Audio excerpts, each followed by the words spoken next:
KOMU 8 Sports. First and a ground ball and a second. Wong flips. Game over. Series over. Cardinals win it. That phrase has now been said a staggering 16 times in my life. Playoff series victories for the St. Louis Cardinals almost seem common, at this point expected, and even ordinary. But their postseason dominance is anything but that. Cards were trying to close out the Dodgers at home yesterday in Game 4, facing probable NL MVP Clayton Kershaw.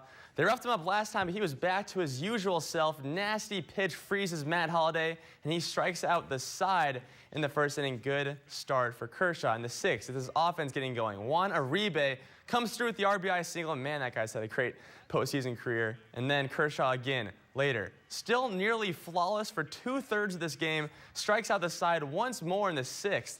But all it takes is one big hit sometimes, and that is what Matt Adams provides in the seventh inning. A 3-run jack. Cards take the lead and hold on for the 3-2 victory to finish off the Dodgers and advance to the National League Championship Series. Can't really put it into words right now, just super happy for the team and, how we battled.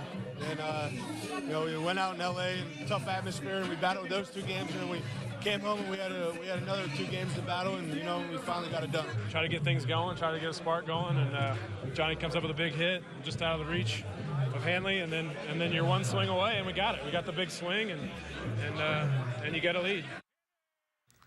With the win, St. Louis will be heading to the League Championship Series for the 4th straight year. No team has done that since the New York Yankees from 1998 to 2001. It is also the 9th time the Redbirds have advanced that far since 2000. So, begs the question, who will the team play? Maybe the Giants if they could beat the Nationals last night in Game 4. Playoff games, usually come down to defense. So check out this play by Hunter Pence out in right field, makes the diving catch against the wall, and take another look. Just incredible defense by Pence. Possibly saves a base runner on second, maybe even a run later in the inning. So we go 2-2 in the 7th, and then the Giants take the lead on a wild pitch by Aaron Barrett with the bases full. Same score as the earlier National League game. San Fran wins 3-2, and so the NLCS is now set. If these 2 teams seem familiar at this stage, it's because they are. In 2010, the Giants represented the NL in the World Series. Then the Cardinals did it the following year. Then the Giants, and then the Cardinals. So lots of variety in the National League. Last time they faced in the playoffs was the NLCS in 2012, when San Francisco came back from a 3-1 series deficit to stun the Redbirds in 7 games. Game 1 of this year is set for Saturday night. And speaking of familiarity, the Missouri Tigers football team is probably getting used to playing the Georgia Bulldogs with huge implications. And this Saturday's matchup at Furrow Field is no different. It was Georgia that came to Columbia for Mizzou's first ever SEC game back in 2012.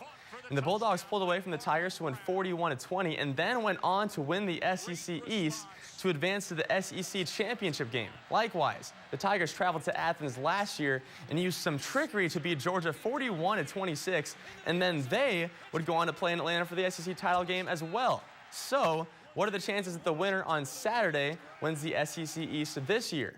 Well, for Mizzou, they're pretty strong. If the Tigers can upset 13th ranked Georgia, they will be in about as good a position as you can be in after 2 conference wins. A victory would give them a 2-game cushion over the Bulldogs and a 3-game lead over South Carolina, plus the tiebreaker advantage in both those cases. Actually, Florida and Kentucky, who are both overlooked this offseason, would have the best chance of catching Mizzou if that were to happen, but obviously it will take a win first, which is no easy task against Georgia, especially with Todd Gurley in the backfield. And that sets up quite the interesting day for Missouri sports on Saturday. Kicks off with Mizzou, Georgia at Furrow Field, and then later, Royals in the playoffs, and then the NLCS Game 1 for the Cardinals later that night. So a lot of good stuff for Missouri sports fans that day. I have a busy day that day. That's unbelievable. I have a lot of work to do. I'm going to have to change my clothes many times. I mean, I have to wear the appropriate attire for each team. Football game. I will be sitting on the couch most of that day. When I get back from Furrow Field, I'll be sitting on the couch just watching sports all day. So I'll pace. I'll do a lot of pacing. It'll be oh my goodness. Very exhausting. Saturday. My ankles will definitely swell. A full day of Missouri sports for sure. Should be fun. So Should be a lot of fun. Thank you.